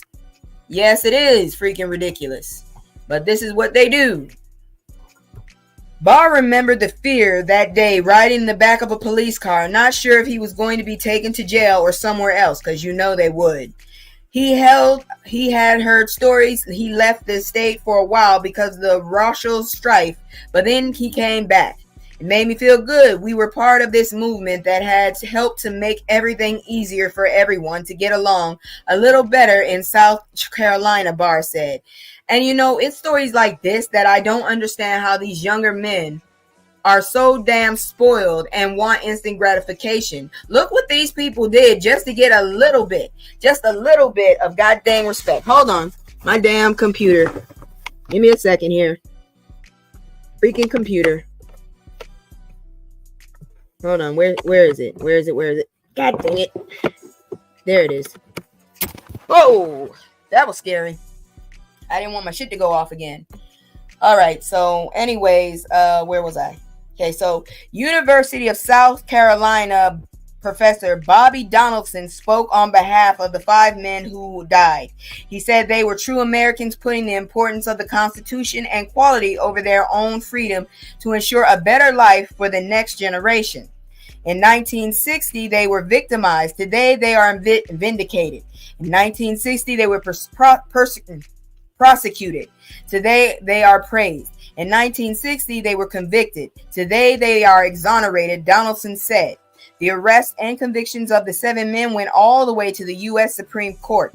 Justices threw out their convictions days before the Civil Rights Act of 1964 was signed into law, but the arrests remained on their records. Solicitor Byron Gibson handled the paperwork to investigate the arrest and get the expungement before a judge. These men stood bravely, sat bravely, quite frankly, in the face of adversity, in the face of threats, in the face of death. Gibson said they did it because they wanted to guarantee the Constitution applied to all Americans. Gibson then walked the paperwork up to Judge Robert Hood, who signed it to applause from the packed courtroom of around 150 people. These heroes stood firm against oppression, often at great personal cost. They dared to dream of a world where equality is not an aspiration but a reality. Their unwavering commitment to justice serves as a beacon of hope and inspiration to us all, Hood said. The arrest didn't keep the men from finishing college and leading successful lives, but Bowie said there was one place he was reminded of it. When I get into trouble at home, my wife would say to me, "Now you talk to me that way again, I'm going down to Richland County Court. You have a case and you're in big trouble." I don't want to hear another word, Bowie said to the laughter. That went on for 53 years. It's so sweet that he took it like that. But seriously, I don't know what to tell you. Give me a second. I think I fucked up my tracking. My shit's not working. Give me a second. I really hate that. But seriously, I'm glad that they were able to do that shit. And I'm glad that they were able to get that off of them, because they didn't need that on them. And there you go. Some more educational stuff right there. They were trying it everywhere. They were going everywhere and they was getting all of it. They caught hands left and right, is what I'm trying to say. But you know what? I honestly feel like I would have been wanting to do that shit too. I wouldn't have a problem with it. Give me just a second. I'm trying to get my camera working again because, like I said, shit is a little slow at the moment. I hate when this happens. Give me a moment. Let's see here now. I'm going to stop the cam for a minute. You can still see me and all that good shit. Just one moment. I got to see what's going on with this damn thing. I hate when it happens like this. So annoying. So anyways, like I said, it wasn't a whole lot of fuckery. We still got a few more stories. Mostly, let's see, a lot of at least 2 celebrity stories and a health one with a celebrity. But since we in this holiday spirit, and once again, I do not celebrate a lot of these holidays because I found out the truth about them. Yeah, ignorance is definitely bliss. I ain't even gonna play about that. But give me a second, because I think I have to restart my camera. Shit. I hate when I have to do that. But it's like it's not wanting to work. Yeah, it's not wanting to work because one, my memory, fuck. Give me a second. I gotta restart the camera so y'all won't be able to see me for a minute. Damn it, I hate that. But while we're waiting for that to happen, I need to bring this camera back up. So I'm going to start it up again. You're not going to see anything but like the next story. So let's check this one out because it's a weird one. But before I move further, I'm going to do the commercial one more time while I'm trying to get this shit to work. Hopefully it works. Otherwise, I'll pop up when I pop up. It's just me and the fam. It's just me and the fam. It's just me and the fam. It's just me and the. It's just me and the fam. Yeah, yeah. It's just me and the fam. See my little chick say that's my girl, that's my mascot. No one's go for hours and some hours till we pack. Inside the house, turned up with the racks out. Stay inside the house, turn. All right, so I don't know about you. I wasn't really allowed to do a lot of trick-or-treating and stuff because my mother didn't really, she wasn't crazy about me going out because she heard about a lot about the razors and shit going on in the candy. So what she would do is she would give me a big ass thing of candy and I would just watch those little specials and shit. So when I did go trick-or-treating, it was never with her. It was always with another relative or something like that, but it was never with her. So I didn't have a lot. I think I went trick-or-treating all of 3 times, maybe 4 times in my life. That's what that is. But anyways, let's check this out. This is 16 reasons black folks may not love Halloween like white people do. I didn't make this title, so don't come for me. I'm just letting you know. And you know it's a struggle because it's a slideshow. Halloween is demonic. Well, I've heard both stories. Like the I never celebrated Halloween as a kid. Oh, wow. Well, I know for a fact my mom did feel a little sorry about it, but, she was trying to protect me. I've heard several stories like, Day of the Dead. That's a celebration, to greet your deceased family members. And then some people say it's to keep the evil away. I've heard both sides. For most religion-based black households, Halloween is off limits with all of the holiday ties to ghosts and ghouls. Black folks are not with the idea of celebrating such demonic debauchery. Honestly, my mother never told me about that shit. She just said that it was just like, not really, it was dangerous out there. She didn't really stop other the stuff. Shit, she's the one who got me onto horror movies. Now she says I'm a demon because all I like is horror movies. I'll never learn. Give me a second. Like I said, my shit is taking forever now. Like I said, my damn memory is fucking with me. Come on, god dang it. I don't have all damn day. I really don't. Because I want to finish doing my editing, which means I have to close some programs. Anyways, let me get back over here. Unwanted. Now, this is something I know. My mom always taught me to turn the damn lights off. So during Halloween, all the lights in the front of the house were off. Like I'd be way in the back of the house where you can't see the lights. And then we was using like the low lights. You know how you have the big lights over the whole apartment and then you have the little lamp lights? Yeah, that's the only light that you was going to see in our house. Regardless of the neighborhood, a group of random kids and potentially nosy parents walking up to your door over and over is not appealing to some. Certainly wasn't mine. Nah. So you already know Jehovah's Witnesses did not get into my mother's house either. Shoot, my grandma was Jehovah's Witness and she didn't like them jokers come to her house. Of course, she didn't go to nobody's house either. Plus, she smoked and cussed. I had a very interesting family. Anyways, rather wait for Thanksgiving. Oh, that's true too. Shit. Thanksgiving is the shit. That's a family. You ain't never seen it until you walk into a room and there's about 5 different people cooking at the same time. Finally got my camera back up. Took forever. Anyways, why spend money on costumes and candy when we're patiently waiting for holidays that matter like Thanksgiving and Christmas? I don't celebrate either of those either, but once again, ignorance is bliss. Because when you find out the history of them shits, I'm just saying. By the time the holiday is over, people are going to be sweeping the macaroni boxes off the shelves. Okay, no. I honestly don't usually have Thanksgiving macaroni. I be having everything because there's about 100 damn different people cooking at the same damn time. But real talk, I be waiting for after Halloween so I can get that cheap ass candy. That's what I be doing. Let's see here now. I told you it wasn't a lot of fuckery as it usually is. Not the dark shit, thankfully. The hassle of finding costumes. Dude, seriously? I never really got to pick my own costume. Motherfuckers just picked it for me. Shit. Costume picking comes with its own hassle of restrictions. Nothing too inappropriate, nothing too stereotypical, nothing too expensive, even though all costumes are quite pricey. Plus, who has time to do it yourself, something from scratch? Look, all my relatives but me had those damn masks, those plastic masks that you could see through with the little air hole and the nose holes and then the matching little parka shit, okay? Everybody had that shit but me, and I actually wanted it. Because it was like, I want to fit in too. This shit this kid's got right here, that kid's spoiled. He got fake blood and all that shit. I am jealous of him. Ross's decorations. Okay, I ain't never seen that shit, but then again, I've never been in that kind of neighborhood. What the hell? It's hard to celebrate a holiday people use as a way to be openly Ross's. Hanging dolls on a noose or creating caricature scarecrows is exactly what black folks don't want to put up with while on the candy hunt. What neighborhoods are y'all going to? Because I ain't never seen that shit. Thank goodness. I was blessed not to have that shit going on. Good grief. Ross's costumes. Never hung around these motherfuckers to see this shit. I honestly, real talk, I couldn't be in that group. If I'm in a group that pulls this shit, thank God I haven't, I'll probably be in jail because I'm a fucking high kick you.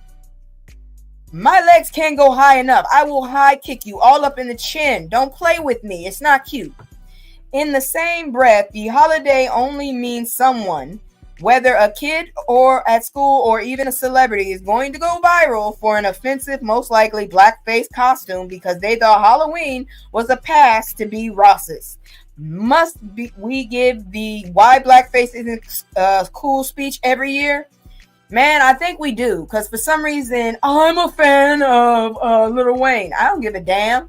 I'm a fan of some of y'all, some white folks. You don't see me sitting up there going around dressing up like them motherfuckers. Fuck that shit. Shit.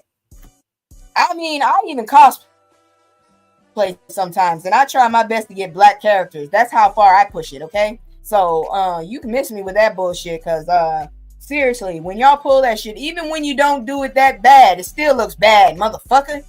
Stop playing with it. Talking about, I'm a fan, I should be able to. Then dress like the bitch, just don't change the skin tone. I done seen people do animated characters, white animated characters, but they kept the skin black. You ignorant bastards, get on my damn nerves with that bullshit. Ugh. That is another reason why we don't usually do that shit. I know a lot of people be going on, but they just want to get freaky shit. Most of the people I know that really like Halloween that are black usually just want to dress all like a skank with an excuse.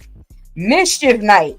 Now, see, this ain't never happened in my neighborhood. I ain't never seen nobody do this because, quite frankly, toilet paper costs money. Why would you do this? No black parent is going for any of the nonsense kids plan to get into before or on Halloween night. Pranks, crazy parties, or debauchery of any caliber won't just make a great story the next day, but will also bring serious consequences. Man, bring your ass in my neighborhood with some eggs and you just breaking them on people's cars. You will get your ass whooped all the way back to your neighborhood. Do you know how expensive eggs are and toilet paper? You must be rich. We gonna get some money off your ass. People who take Halloween too serious. I ain't even gonna lie. I always was in the hood. So when I moved to that damn area where my brother was living, I didn't see how crazy the whole yard. I'm like, your light bill is going to be fucking ridiculous. I only see this shit during Christmas. So for me to see this much Halloween shit, I'm not even near Salem and these motherfuckers are that crazy about it. I'm like, y'all need some help. Let me see this bitch in damn. Choo! No, my friend, you gonna go. You gonna go. I'm gonna hit you with a baseball bat. Man, you better crawl your ass away because when I'm finished with you, I'm gonna go to jail. But I'll feel much better because I know everybody's safe. Don't come in my neighborhood looking like that. What black parents are letting their child become the black kid in the horror movie that unalived first? Killer clowns found themselves being outside of movie screens one year. Safety first. Don't be in my yard. Don't be in my yard just sitting up there staring at me. I ain't giving you a chance to attack me. Fuck you. I'm attacking. I'll do like the cops. I'll attack and ask questions later. You better hope I don't swing a third time. That's all I gotta say. We don't have a reason to celebrate. Yeah, that's kind of true. I don't, yeah, that actually is true. I never thought about that. Black people don't have a deep cultural connection to Halloween. For some reason, that's the reason they don't care to indulge in the festivities. I don't know. I really don't know. I never thought about it like that. But most of the black people I know, they like to, cater to their kids a little. And some of them like to party on the Halloween dressed in scantily clad clothes. They really didn't delve into the seriousness. Wrong block. Good point. Some folks just don't have foot traffic to expect trick-or-treaters to come by. Meanwhile, others don't live on trick-or-treat friendly blocks, if you know what I mean. I never lived on a friendly trick-or-treat block. Never. That's why I hardly ever went. And when I did, we did not stay long. We got our asses out of there, and there was a certain time limit. At a certain time, you got your ass back in the house because these freaks was coming out. It wasn't the adults going to party. It was just freaks. Fucking freaks were coming out, and everybody knew to fucking take cover. That's what it was. Play with me. Tell me I'm lying. Shit. You be in the wrong damn neighborhood and guess what happened? Woo, you see some things for a little bit of change. Violates the street light code. What? What the fuck is a violation? What street light code? What's the light code? They went straight over my head. What? Razor blades, drugs, and all kinds of nonsense get hidden in candy these days. One can never be too safe. Yeah, that was my mom. I could not go trick-or-treating unless somebody else actively took me because she wasn't about to do it. One, because she didn't want to check the candy. Two, she had worked all day. And three, yeah, fuck that shit. That's kind of how she looked at it. Nothing to pass out. She didn't buy candy. She bought candy from me. I got them big-ass candy things. She ain't never passed candy out. Candy price is getting a little high now. For the folks who wait to the last minute and don't feel like picking up the pack of fruit snacks or whatever's left, sometimes they just resort to leaving the porch light off. No, my mom just said, fuck it. You're not coming to my house. I'm not opening the door 11 times tonight. Fuck you. And turn the damn light off. That's what I was told. Turn the damn light off. Go in your room and watch your cartoons. Turn the damn light off. I was just happy when it was on a Friday, so I didn't have to take my ass to bed early. Shit. You know how annoying it is when you have a fucking weekday Halloween? Your ass gotta go home at a certain time. The party people gonna figure their way out. But you ain't got no choice. Come on, god dang it. We still got at least 2 more of these fucking things to figure out. I did not realize.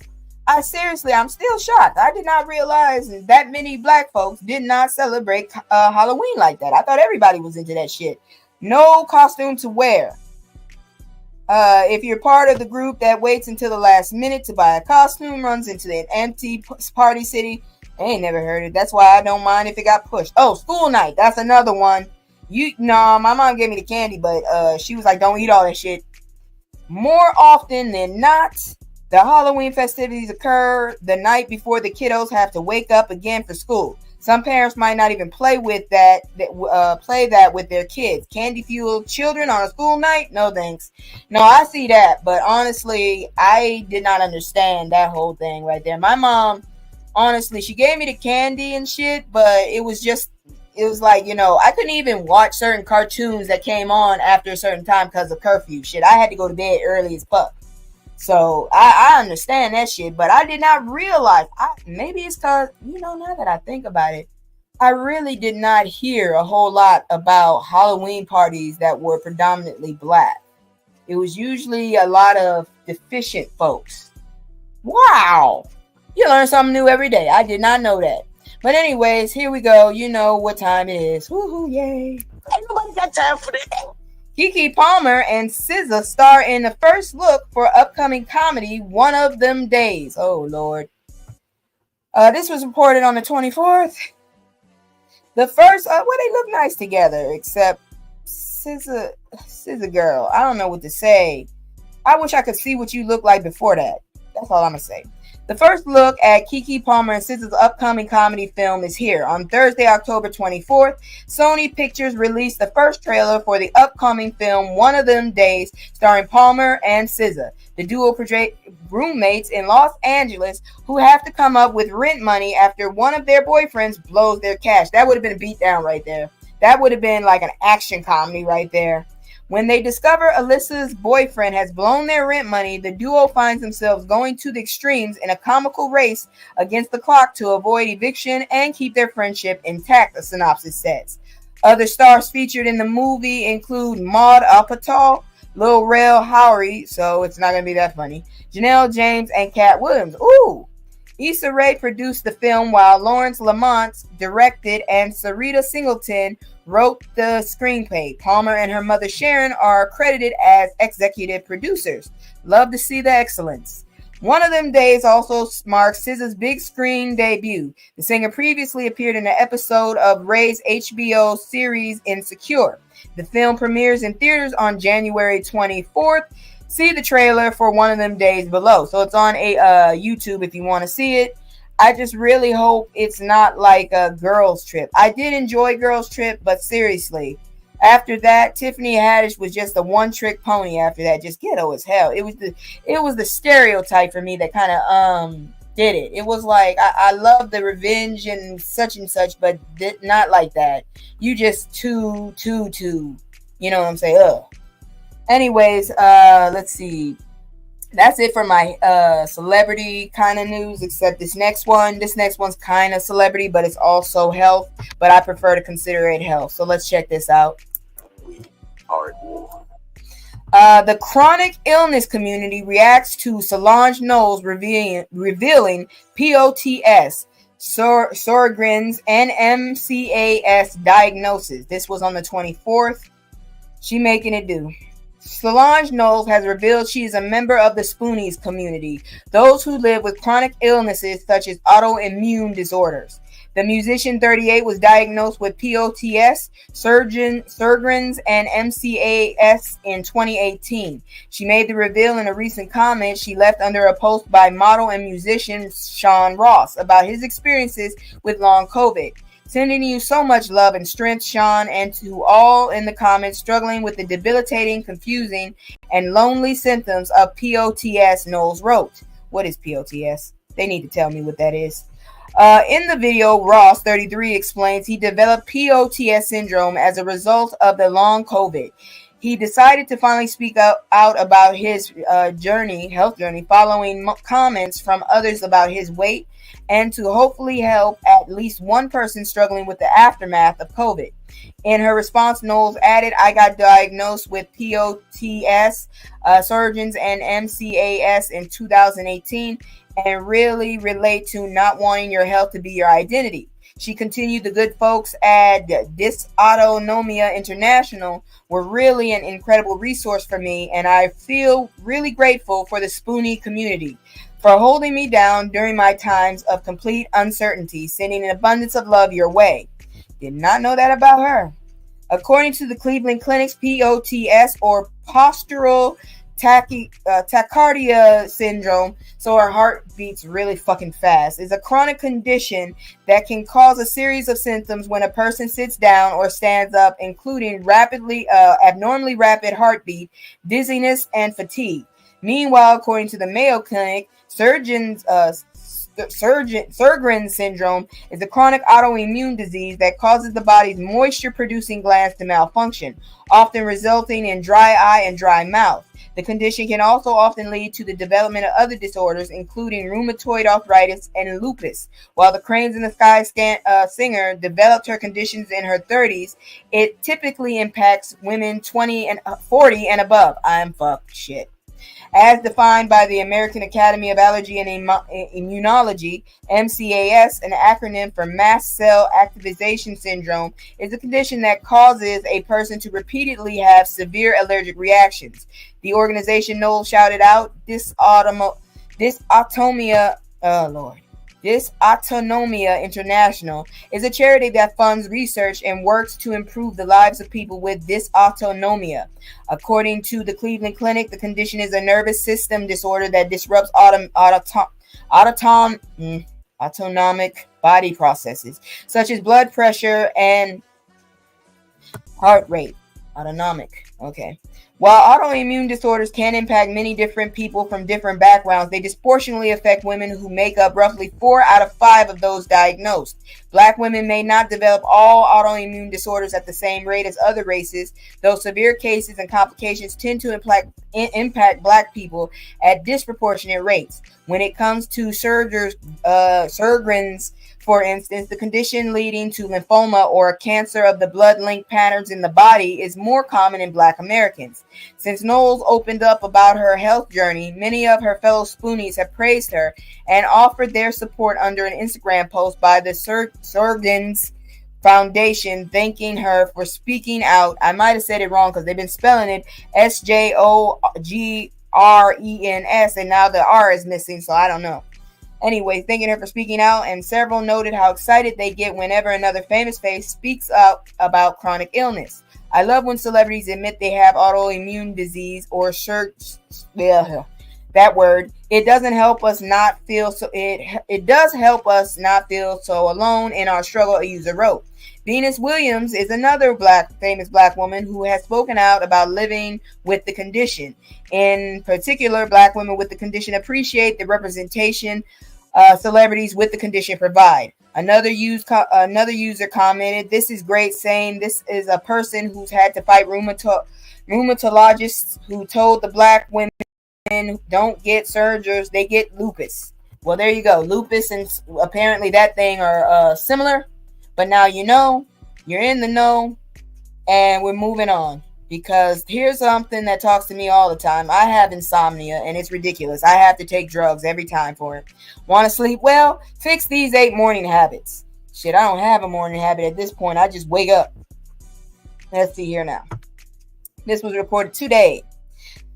When we think about sleep-related habits, typically bedtime routines come to mind, not the morning rush. And while it's true that evening sleep hygiene can set us up for either success or failure, the habits we have earlier in the day can also have an impact on how refreshed we feel upon waking. If you want to sleep well, how you manage your mornings makes a difference. I usually run out the house.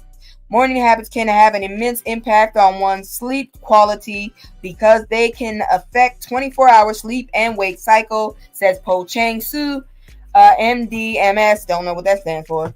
Here are the morning habits that may be ruining your sleep and what to do instead of greatly improve the quality of your shut-eye. I'm going to try and skim through this as much as I can. The problem: waking up too early. It may be obvious that waking up too early is something that interferes with your sleep. Clearly, if we're sleeping, if we're awake, we're not sleeping. All right. So what can you do about that? Let's see here now. Here they say what to do instead. White suggests that you adjust your schedule to accommodate 7 to 9 hours of sleep and try to establish morning routines that don't require waking in the wee hours. Early rising is less problematic when it comes after a proper amount of sleep. And if realities of your work or family situation don't easily allow for a less painful alarm time, taking daytime naps is fine, but don't overdo it. A daytime nap of more than 30 minutes may affect nighttime sleep. Not me. Shit, my mom says I go into goddamn comas. Number 2, the problem: hitting the snooze alarm. I used to do that. A few extra 10-minute increments of sleep may seem like they're improving your rest, but the snooze alarm is not your friend. So they say, what you do instead: signal to your brain and body that the alarm is going off, means it's time to wake up. Turn on the light, sit up right, and get out of bed quickly. You may find it helpful to place the alarm clock out of reach so you have to get up to turn it off. Let's see, why is that? It affects your quality of sleep. It causes sleep anxiety and stress at night. Yeah, it causes me anxiety because now I know I have to get up in 10 minutes. All right, the problem: having inconsistent wake-up time. I can tell you off the back, if you don't have a solid routine, your sleep is going to be fucked. So what you need to do is go to bed and get up the same time every day, even on the weekend. While it may not be easy at the beginning, once the good habit is formed, you may find yourself drifting off more quickly and waking more refreshed. So you get yourself a routine. Working from bed. Oh, that's not good. Yeah, that fucked me up and I started gaining weight which did not help because I was already gaining weight. Freelancers are those who work from home. It may seem delightful to wake up in bed, have a coffee, grab the Mac on the nightstand, and start the work right in their pajamas. But working from bed decreases sleep quality because your brain starts to associate the space being with mentally active. So you start thinking, if you actually take your work seriously, your bedroom turns into your actual workplace. Only use your bed for sleep and sex. You can still work in your pajamas, but do it at your desk. Yeah, I have that problem. I think I'm doing it right now, real talk. From being in the dark, literally. I love being in the dark. That is a problem. The hormones melatonin and cortisol work to help you sleep, fall asleep, and wake up, respectively, and light affects both. Exposure to light stimulates production of cortisol, giving our bodies the signal that it's time to be alert. If your room is dark in the morning and you don't seek out light during the day, your sleep hormones can be affected. Okay, that's my fault. Turn on the lights in your bedroom. Turn on the light. Don't sue me. When it's time to get up, or open the curtains if the sun is up. In the evening, dim the lights and avoid too much bright light exposure from screens to close to bedtime. Number 6, not having a consistent morning routine. I can tell you right now, that's going to fuck you up. What to do instead. Weiss advises creating a simple morning routine and sticking to it. Again, habits are formed through repetition. So after a few days of consistency, you'll find yourself going through the motions with more ease. Your morning routine doesn't have to be elaborate or time consuming. Just do the same things in the same order at the same time each day, even if it's showering, eating, and brushing your teeth. Shit, I did not eat. I just got up, took a shower. If I didn't do it the night before, got my ass dressed, wake and bake, and off on the fucking road with an anxiety attack. Problem, having coffee too early. I didn't get to have coffee till at least about 6:30 something. This may feel like a bad news if you rely on a cup of coffee in the morning to help you wake up. And just delaying it can make a difference. Apparently, caffeine is known to awaken the body and energize the mind. But drinking it before 11 a.m. is counterproductive as far as nocturnal sleep is concerned. Oh, shit. So what you should do is try not to get your coffee fix a bit later. Try to get your coffee fixed a bit later in the morning and see if it helps you feel more rested. You don't have to do it all at once. Move the time back in 10 or 15 minute increments until you're comfortable having it later, but not too late. Avoid caffeine in the afternoon as it can stay in your system for 8 hours or even longer and interrupt sleep. And the last problem, not making your bed. I did not know that. Clutter is associated with stress and life dissatisfaction. So tidying up can be good for your mental health. Never leave the bed untidied after waking up in the morning. I did not think about that, but I know in the military we had to make our bed up really quick. So what to do? Make your bed as soon as you get up. If you have busy mornings, be sure that you don't have so many pillows or other things to arrange that could cause the process to be time consuming. So there you go. Those are some things that will help you go to sleep. I'm not sure if it'll help me, but that's what they said. Now, before we continue, you know what I'm about to do. Check out the commercial. Like, share. If you got something you want to suggest to me, say it in the group. Not in the group, but say it in the comments. And just come at me correct, because I'm going to come at you correct. Here we go. I hope this works. Damn it. Here we go. Over and over. One day that's going to work. Damn commercial. It's just me and the fam. It's just me and the fam. It's just me and the fam. It's just me and the fam. Yeah, yeah. It's just me and the fam. See my little twin, that's my girl, that's my mascot. No one's go for hours and some hours till we pass out. Stay inside the house, turned up with the racks out. Stay inside the house, turned. All right, here it is. This dumbass shit here. Weird ass news. Kitten brought into German animal shelter turns out to be wildcat. See, I keep telling y'all, world peace if everybody minded their business. This motherfucker is going around picking up shit. See, I told y'all this is what's going to be the problem. Scientists and dumbass people that don't mind their business is going to ruin this damn world. This motherfucker could have left that damn thing alone. Instead, he going to go be, He's going to go be Captain Save an Animal. This is not a kitten. Now there is a pissed off cat running around looking for its baby. So this was reported on the 25th. A seemingly orphaned or abandoned kitten brought to an animal shelter in Germany displayed unusually aggressive behavior that resulted in it being identified as a European wildcat. Dumbasses. The Bergham Animal Shelter said the small feline was brought in by a member of the public who found it alone on a country road. See what happens when you don't mind your damn business? And became concerned by the animal's aggressive behavior and refusal to eat because it doesn't eat that shit. It's probably waiting for its mama. You should have called the animal people, the animal society, not the goddamn vet or the shelter. Shit. Shelter staff suspected the kitten wasn't a domestic cat at all and contacted the Reichschneider Hof Wildlife Center, which confirmed the animal was a European wildcat, a protected wild species native to the area. So you just going around picking up endangered animals and bringing them to the wrong spot. Pissed off cat is probably somewhere looking for his baby, and now he smells like you. Good job. The Wildlife Center said the young wildcat is being cared for alongside another member of its species until they are old enough to be returned to the wild. So there goes a mama who has lost their child, all because of nosy motherfucker. We do our best to make their stay as comfortable as possible. Every progress they make is followed here with great enthusiasm, and hope, a Wildlife Center spokesperson told the Dodo. All I can say is I hope that cat makes it. And I hope you stop grabbing random animals and bringing them to the doctor. Because I know damn well that motherfucker probably is not that happy to find out you send your ass up there bringing them wildlife. They was expecting like a kitten, a puppy. Here your ass coming up with a whole wild endangered species. You dumb motherfucker. Well, that's it for tonight, really. I'm not feeling it because I have a busy week coming up. Hopefully it changes the situation I'm in.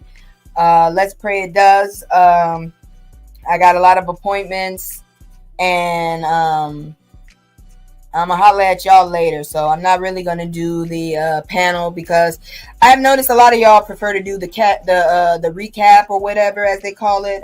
This one, I feel this show was pretty good enough that I didn't screw it up so bad. So I'm gonna cut up stuff. Oh, thank you so much. I'm gonna cut up some stuff and probably by tomorrow once I get back from my trip. I gotta go out of town and I'll be back before 2 hours. No, I'll be back at least 2 hours, at least 2.5 hours. So, I'm just gonna chill. But before I go, I just want to say thank you. I hope y'all enjoy what I'm doing. And if you don't, tell me what you feel like would make it more interesting. But overall, thank you. So I'm going to give you a big old kiss. Mwah!